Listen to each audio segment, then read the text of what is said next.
chào buổi sáng tất cả mọi người, mình là Khoai, chào mừng các bạn đến với kênh Khoai Lang Thang. Và hôm nay mình đang ở tỉnh Hà Giang và phía sau lưng mình là chợ phiên Đồng Văn, một trong những phiên chợ phiên rất là nổi tiếng của tỉnh Hà Giang. Và mọi người phía sau đây đang họp chợ rất là nhộn nhịp cứ mỗi cuối tuần vào ngày Chủ nhật. Và bây giờ mình sẽ đi vào đây để tham quan chợ phiên và mình sẽ quay lại chia sẻ mọi người nha. Chờ mình một xíu. Ở đây mọi người sẽ mang tất cả những cái hàng hóa, những cái loại rau củ mà mình có dư dả mang ra đây bán. Ví dụ như chú này, chú chỉ bán có một mớ rau muống này và một ít chuối này, cộng với là mấy nhánh ớt thôi cũng đã thành một cái sạp chợ rồi. Cô bên đây thì có bán cả đu đủ này, lá đu đủ và cả bông đu đủ nữa. Hai bên đường mọi người ngồi họp chợ rất là đông vui nha. Ở đây thì có rất là nhiều cải mèo. Này mấy nghìn đấy. Lấy hết 10.000 lấy hết. Cái này là cải mèo à? Dạ. 10.000 cho hết là túi đi. em lời chịu Kia tải kia vẫn còn à?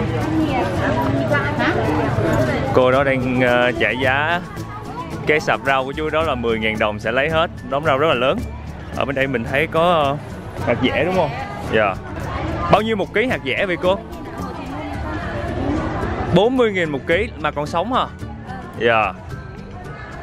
Ở đây có ớt cái này. Cô này cô đang mua một ít tép Tôm sông. ở dưới quê con gọi là tép. Cái này thì bao nhiêu một ký vậy cô? 250 một ký. Mà mình lựa từng con hả? Đây là cái tôm sông, tôm suối thì giá đây là 250.000 một ký. Chỉ có một 10.000 lạng. Dạ. Nhưng mà con nghĩ cái này ở trên suối, trên khe thì nó sẽ sạch và ngon hơn. Đây. Ở bên đây có ổi này. Trong đây là có măng chua, có củ riềng này, có cả cái bông hibiscus. Cái này gọi là cái người ta hay làm cái mứt hoa hồng đó đúng không? Một loại bông adiso. Có cả lá chè xanh này. Vào sâu trong kia sẽ là cái khu vực chợ chính. Ở đây là cái cửa, cái ngõ đi vào chợ thôi, nhưng mà rất là nhiều người. Thảo quả, đây là một trong những cái loại gia vị rất là phổ biến ở đây. Thảo quả, như đây là thảo quả tươi luôn. Bình thường mình chỉ thấy thảo quả khô thôi. Ở đây mọi người bán cả thảo quả tươi. Dạ. Cảm ơn. Xung quanh đây mọi người đang nhìn mình và cười mình rất là nhiều. Bên đây cô này cô đang bán một số loại rau rừng ở đây, giống như đọt dương sỉ. Không biết phải rau dớn hay không, nhìn cũng gần giống như là rau dớn. Mấy cái cô mà mặc những cái váy đủ màu sắc này là người Mông. Người Mông thì đặc trưng của họ là cái váy rất là đẹp. Bên đây có một cô bán cá sống. Cá chép à? Cá chép à? Ôi giời. Con vừa mới gặp bà xong. Hỏi cá. Cá này mình bắt dưới suối hả chị? Cái này bắt sống ạ. Dạ. Này là cô đang mua bao nhiêu một ký vậy? Mua con chết thì mua 10.000 rồi. Con mà chết rồi thì 10.000 một lạng. Cá sống thì 15.000 một lạng. Dạ, cá sống thì 15.000 một lạng. Đây cô này có một ít bắp nè, một ít cải nè và 2 cái bịch ớt. Thông thường thì mọi người ở nhà mà có dư những cái thực phẩm gì thì sẽ để tới cuối tuần hoặc là để đến khi có chợ phiên sẽ mang ra bán. Mỗi người một ít thôi, ví dụ nhà này có nhiều cải thì sẽ mang cải ra, nhà này còn dư bắp thì sẽ mang bắp ra. Cho nên cái phiên chợ nó rất là dễ thương ở chỗ là có những gian hàng có một vài món đồ nhỏ nhỏ thôi nhưng mà họ vẫn ngồi bán từ sáng cho tới trưa như vậy. Mình sẽ tập trung đi thẳng vào trong kia, nãy giờ bị phân tâm ở hai bên quá.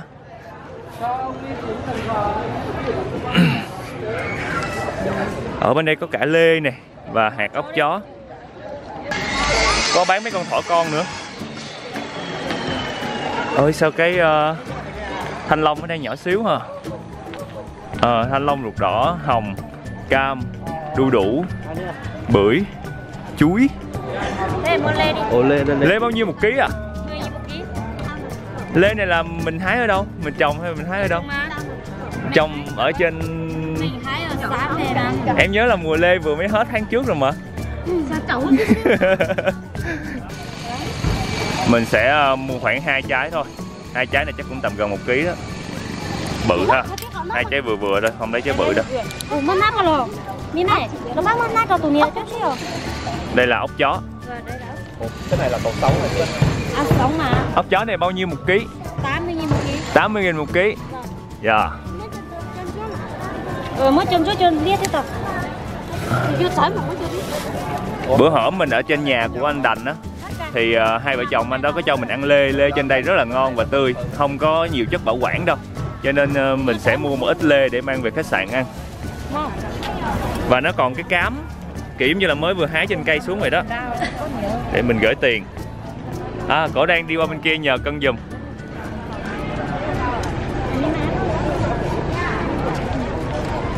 Lấy cái này à? Mình sẽ mua 1 cân 2 là 12.000. Dạ. Mình là người Mông à? Người Mông à? Tại vì thấy mấy cái váy rất là đẹp. Dạ. Cho em ăn thử một xíu với. Tôi xin một miếng này.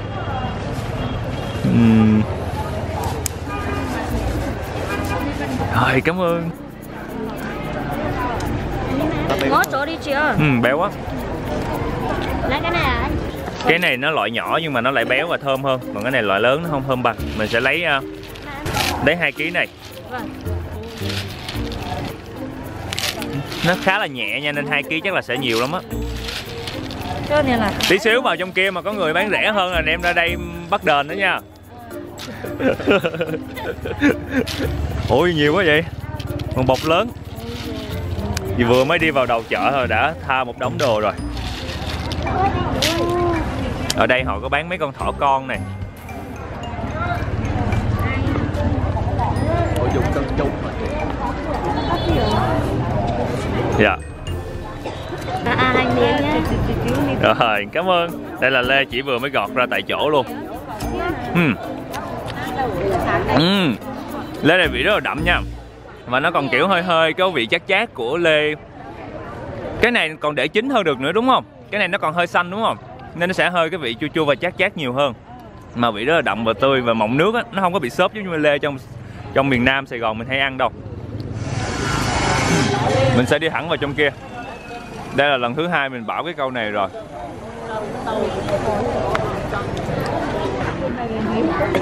Ở đây rất là nhiều củ gừng nè. Gừng là một trong những cái gia vị rất là đặc trưng và được người dân ở Hà Giang sử dụng rất là nhiều. Hầu như các bạn sẽ thấy lợn cắp nách, kho hay là xào cũng dùng gừng nè. Hoặc là gà họ rang họ cũng dùng với gừng. Hoặc là họ nấu cả phở gà họ vẫn dùng gừng.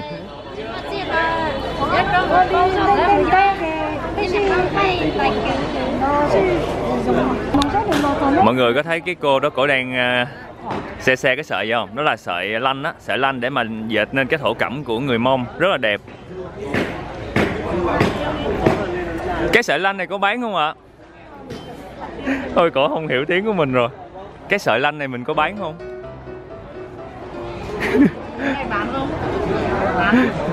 Không.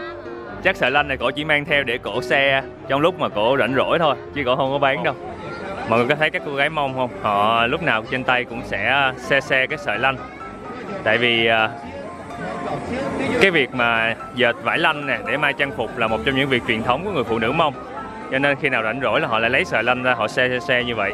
Một trong những cái công đoạn để mà làm nên cái thổ cẩm lanh rất là nổi tiếng của người Mông. Đây là trái táo mèo dùng để ngâm rượu đúng không cô? Đa phần trái này nó sẽ khá chát, nên thường người dân ở đây sẽ dùng táo mèo để ngâm rượu uống. Anh này anh chỉ bán táo mèo với một ít ốc chó thôi. Ở đây có rất là nhiều loại củ quả đặc trưng của Tây Bắc. Mùa này hết mùa lê rồi, nên lê này mình nghĩ chắc ở bên biên giới họ vận chuyển qua. Chứ mùa lê thì đã kết thúc từ khoảng 1 tháng trước rồi. Thông thường những chợ phiên ở thị trấn như vậy thì sẽ họp vào khoảng sáng chủ nhật hàng tuần. Và ở vùng cao Tây Bắc á, thì có rất là nhiều loại chợ phiên khác nhau. Có cả những chợ phiên họp theo kiểu ngày âm lịch á, tính theo ngày âm lịch là cứ 6 ngày một lần. Người ta hay gọi một cái tên khác là chợ lùi á. Dạ. Tại vì 6 ngày một lần thì cái ngày của tuần sau nó sẽ lùi lại 1 ngày so với tuần trước. Và có cả những cái chợ chuyên về mua bán gia súc trâu bò nữa, chợ tình này. Và có những cái chợ kiểu dành cho người tình cũ nữa. Có những người mà yêu nhau nhưng mà không đến được với nhau, họ sẽ đến cái chợ đó để mà uống rượu gì ta, uống rượu ngô cùng nhau. Đấy. Ở đây cô đang bán một loại đậu nành nó đã mọc mầm rồi nè. Đây là đậu nành đã mọc mầm một xíu đây. Mọi người mua về để hầm với xương.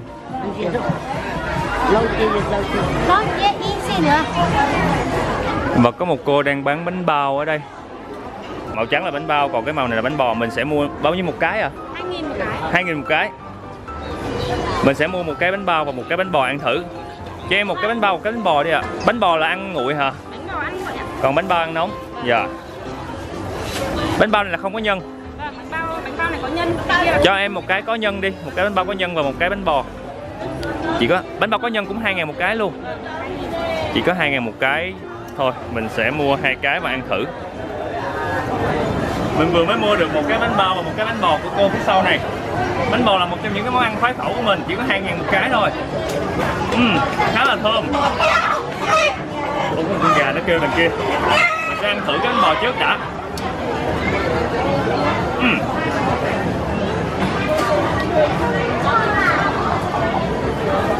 Hơi lạc, hơi có vị chua chua, kiểu giống như là được lên men nữa.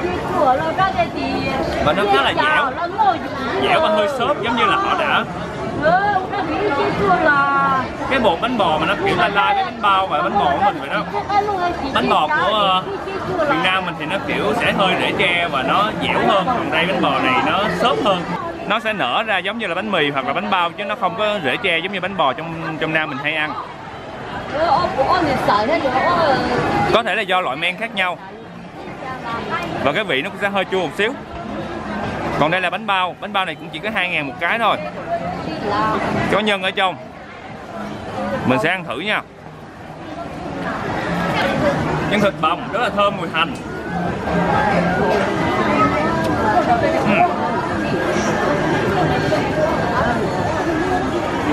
Bánh bao này thích hơn, 2.000 một cái nhưng mà phần nhân rất là đậm đà. Và cái bột bánh bao á rất là xốp và mềm.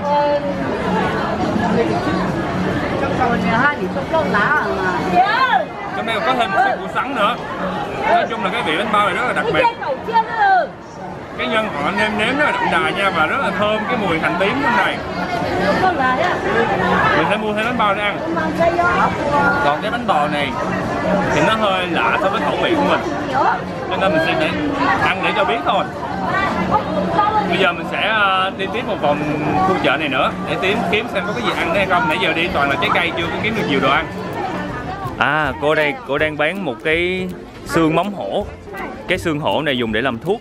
Đây là tất dòng lấy cái nhân sâm tam thất, cái này trong nhau. Nhân sâm tam thất. Cái này trong nhau. Còn đây là cao hổ. Dạ. Đây là mắc khén. Mắc khén khô, mắc khén tươi. À, cái này là quần áo truyền thống của người Dao dành cho người Nam này. Đa phần mọi người sẽ thấy người Dao sẽ mặc trang phục tối màu, màu đen, màu chàm. Dạ. Mình là người Dao chàm hay là Dao đỏ vậy ạ? Dạ. Cái này cô bán bao nhiêu một cái áo? 300.000 một cái. Màu này màu nhuộm hay là màu chàm? Dạ. Cái này chỉ là nhuộm đen bình thường thôi.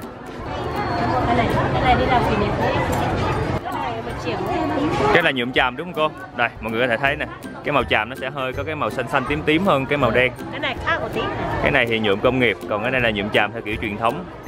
Thì đây là 1 triệu một cái lận, còn cái này chỉ có 300 thôi. 1 triệu hơi cao ha. Bên đây thì bán giày dép thì ra nó cũng khá nhiều sản phẩm mà kiểu khá hiện đại. Bây giờ thì họ cũng không có dùng nhiều sản phẩm thủ công nữa, tại vì những sản phẩm thủ công mà đang bằng thổ cẩm, làm bằng tay á, thì rất là mắc. Đa phần chỉ chủ yếu để sản xuất phục vụ với khách du lịch thôi, hoặc là những cái dịp trọng đại để họ mặc thôi. Còn thông thường hàng ngày họ vẫn mặc những cái sản phẩm dệt từ vải và may theo cái kiểu trang phục truyền thống của họ. Mình sẽ đi thẳng ra phía kia, có một cái chợ chuyên bán trâu bò. Thông thường trong chợ phiên lúc nào cũng sẽ có một cái góc để mọi người bán trâu bò. Ở nhà khi mà trâu bò đã đến đủ ký hoặc là mọi người cảm thấy là muốn bán thì cứ mang ra ngoài chợ và cứ đứng ở một góc như vậy, mọi người đi qua đi lại, ai mà thấy được giá thì họ sẽ đến họ ngã giá, được giá thì sẽ dắt con trâu con bò về thôi, trả tiền ngay tại chỗ, rồi mỗi người sẽ đứng một khu. Bên kia có cả những cái con bê con. Ở đây có rất là nhiều mìn ở dưới đất nha, đi phải cẩn thận chứ không là đập mìn của mấy mẹ bò này để lại đó.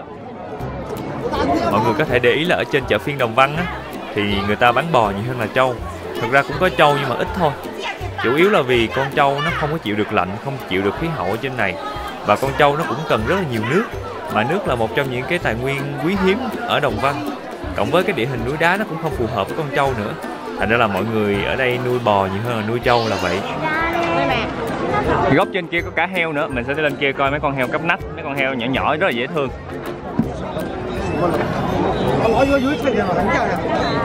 Nói chung là ở nhà mọi người mà ví dụ có con chó đẻ ra mà nó lớn lớn một xíu, mọi người cũng sẽ mang ra đây để bán. Kia là heo cắp nách, nhỏ xíu á, gọi là heo cắp nách là vì nó chỉ khoảng tầm 7-8 kg, mười mấy ký đủ để cặp trong nách thôi, nên thành ra là mọi người hay gọi với cái tên đó. Người ta còn hay gọi là lợn máng nè, lợn mường nè, thi thoảng mình vẫn thấy có một số người gọi là lợn đen. Kia có mấy con chó con nữa nè. Nói chung ở nhà mà có con gì mà bán được, mà họ cảm thấy họ cần bán hoặc là cần tiền thì họ có thể mang ra chợ phiên mỗi tuần như vậy và ngồi bán, không có giới hạn là con gì hết. Heo cắp nách này rất là đặc biệt là vì nó rất là lâu lớn. Thông thường nó chỉ ăn những cái loại rau củ trong rừng hoặc là những thức ăn tự nhiên thôi, không có ăn thuốc tăng trọng hay là ăn thức ăn mà công nghiệp. Cho nên một năm nó lớn có vài ký à, thành ra thịt nó rất là chắc. Thịt nó rất là chắc nha, mỡ nó dày nhưng mà mỡ lại rất là giòn chứ không có ngấy và béo giống như là heo ở dưới mình. Ở đây là giá khoảng tầm 1,1 triệu, 1,2 triệu một con heo cắp nách như vậy. Mình có thể trả giá lên xuống một xíu và mình sẽ lựa, mình thấy con nào khỏe, mạnh, mập thì mình có thể lựa. Mấy con này thì chắc là khoảng tầm 5-7 kg thôi. Và nuôi khoảng tầm hơn nửa năm thì nó mới lớn được như vậy.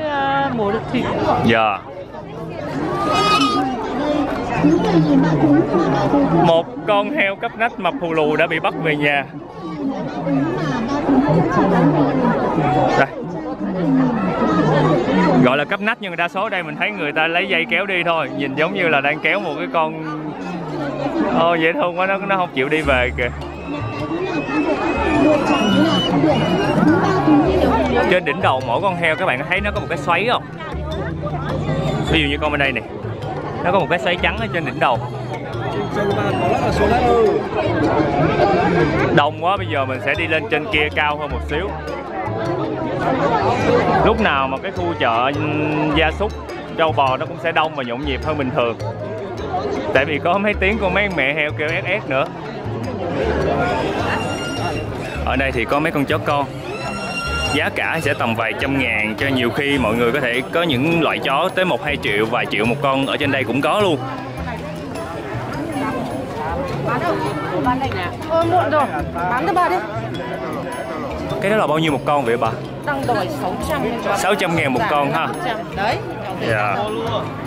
Cô này đang trả giá. Chú này đang bán. Có một cái con heo lòi cái mũi ra kìa. Và chú này đang cài nó lại để cô gùi về nhà.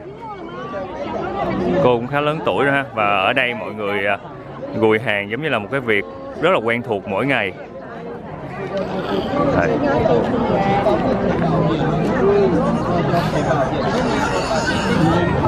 Gà này có bán không?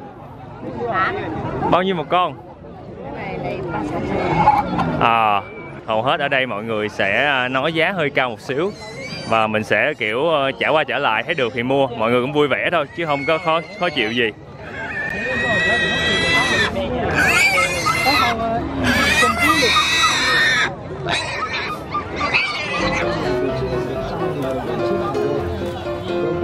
Đây là đá vui hay là đá đấy ta? Và bên tay trái của mình là quầy ẩm thực, quầy ăn uống. Có rất là nhiều mọi người đang ngồi bên này. Wow, đây là cái khu mà mình thích nhất mỗi lần mà đến một cái khu chợ nào đó.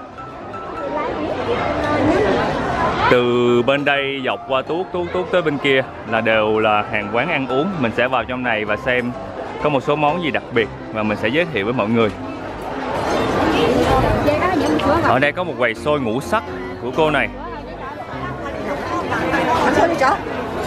Xôi ngũ sắc hả cô? Xôi các màu là cây bác có mấy nặng ăn cùng nó ngon lắm. Dạ. Để con xem đã cô. Cái màu sắc ở đây là mình dùng màu tự nhiên luôn hả cô? Màu ở đây mình dùng màu tự nhiên luôn ha. Thông thường cái màu cam nó sẽ là màu của trái gấc này, màu vàng là màu của nghệ, màu tím có thể là màu của một cái loại lá cây, lá cẩm nào đó. Màu tím là nó gọi là cây màu xanh luộc về nó. Dạ đúng rồi, là ở dưới quê con gọi là lá cẩm á. Bình thường có cả màu xanh nước biển, màu đỏ nữa. Nhưng mà ở đây thì cô chỉ có 3 màu thôi, cộng với màu trắng là 4 màu. Mình sẽ mua một ít xôi của cô này để mà ăn. Đây là một cái loại bánh bột chiên lên thôi. Bên kia có khoai lang chiên kìa. Ôi, có cả xương sa hạt lựu, các loại chè. Đây là quầy ăn uống của khu vực chợ phiên. Thì ở đây mình chủ yếu mình thấy mọi người bán nhiều nhất là phở.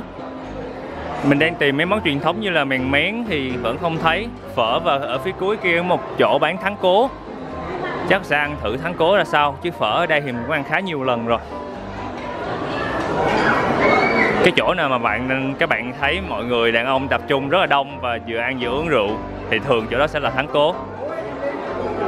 Đây, khu bên đây là mọi người đang dùng thắng cố và ngồi uống rượu ngô với nhau. Truyền thuyết thắng cố của người miền cao là hồi xưa khi mà họ chạy giặc phương Bắc đó, thì họ chỉ mang theo được mỗi con ngựa thôi. Và khi mà chạy như vậy thì cả nhà, cả làng đói, rất là đói nhưng mà không có gì để ăn. Khi mà ngủ thì con ngựa xuất hiện trong mơ báo là hãy giết tôi, lấy cái da của tôi làm nồi và nấu thịt của tôi lên để cho mọi người ăn. Thì khi đó mọi người tỉnh dậy và dùng da của con ngựa làm thành cái nồi và bỏ thịt của nó vào trong cái phần da đó, nấu sôi lên thì thành một cái món ăn cho cứu sống được cả làng. Từ đó về sau cái món thắng cố nó ra đời và nó trở nên phổ biến ở Tây Bắc tới bây giờ luôn. Và món mà mình ăn hôm nay là một món rất đặc biệt, một món truyền thống của người dân ở trên này là món thắng cố. Ở đây mình có kêu thêm một cái chai rượu ngô là rượu bắp á, được lên men từ bắp, và một cái tô thắng cố ở đây. Mọi người có thể xem nè, có mỡ nè, có phèo nè, có gan nè, có cả gân nè và da của con bò, xong rồi nấu chung với một ít mỡ ngựa thôi và không có nêm nhiều cái loại gia vị đâu. Thông thường thắng cố ở nơi khác mà mình ăn thì họ sẽ nêm rất là nhiều cái loại lá trong đây, đôi khi có cả hồi, có cả quế, có cả thảo quả và có cả cái lá của thắng cố nữa. Nhưng mà ở đây thì người dân chỉ thích nấu chung với lại mỡ ngựa và luộc lên như vậy. Khi ăn thì mình sẽ nêm thêm vào đây một xíu tiêu này, mình sẽ rắc thật nhiều tiêu vào,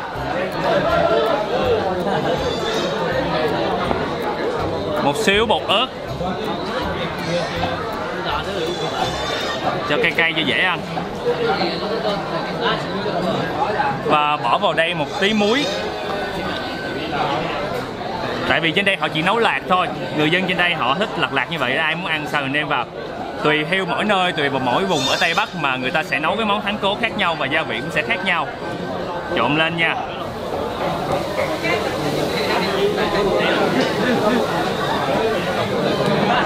Mình sẽ bỏ vào một xíu tiêu nữa. Đây. Mình sẽ thử cái phần thịt này trước đã. Đây là phần thịt của thắng cố. Cái mùi thật sự sẽ hơi khó chịu với những cái bạn mà khó tính, cho nên bạn nào mà ăn món này thì phải chuẩn bị tâm lý một xíu. Nó sẽ khá là đặc biệt và có mùi hương đặc trưng. Mình sẽ ăn đây.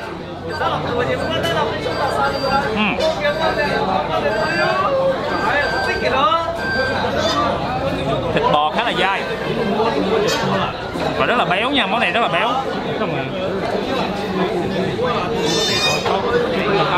Mình thì cảm thấy không hợp với cái món này cho lắm. Mình thích cái kiểu thắng cố mà bỏ nhiều gia vị và bỏ nhiều cái loại thảo quả, quế, hồi hơn. Cái mùi nó sẽ thơm và nó sẽ át được cái mùi của thịt bò. Thắng cố này thì cái mùi bò vẫn được giữ lại rất là nguyên vẹn. Lòng ở đây đều được làm sạch hết rồi nha, không có phải là còn để lòng non như mọi người hay nói đâu. Đã được làm sạch và cái nước nó cũng sẽ không có phải là quá có cái mùi đặc trưng của mùi lòng. Thông thường ăn thắng cố phải uống một xíu rượu ngô vào. Rượu ngô hay còn gọi là rượu bắp á, là một trong những đặc sản của người dân vùng cao ở đây. Rất là thơm, rượu này 30-40 độ luôn. Nhưng mà uống rất là đầm, nó không có bị rát họng giống như là rượu gạo mà người ta pha cồn bình thường.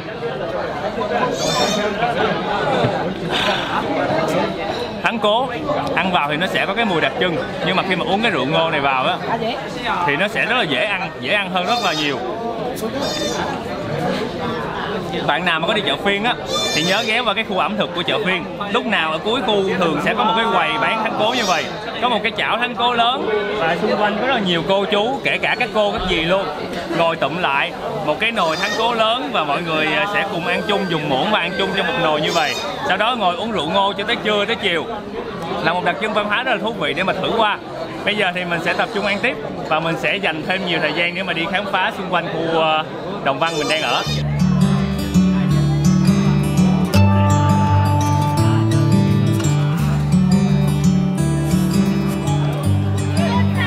Thắng cố là một món ăn có mùi vị khá là đặc biệt, vậy nên mình ăn không được nhiều cho lắm, khá là tiếc ha. Và cũng rất là tiếc nữa là trong chợ khu ăn uống này không bán quá nhiều món ăn đặc sản của người dân địa phương. Mình có hỏi mấy cô chú thì mấy cô chú bảo mấy món như là mèn mén hoặc là bánh hoa tam giác mạch á thì họ sẽ làm ở nhà hoặc là cầm ở nhà vào để ăn chung với thắng cố, chứ họ không, ở đây họ không có bán nhiều. Thi thoảng mới thấy một người bán những cái món như là mèn mén thôi.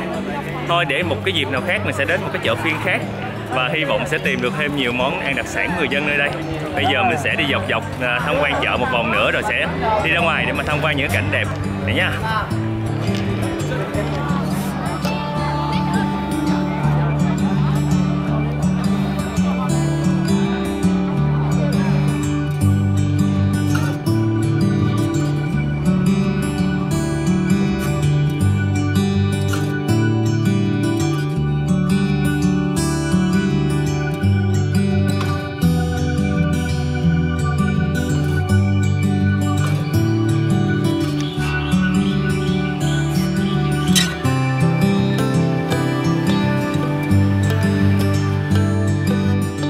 Chào tạm biệt mọi người, mình là Khoai. Nhớ bấm đăng ký để xem thêm nhiều clip về du lịch và ăn uống của mình mỗi tuần nha.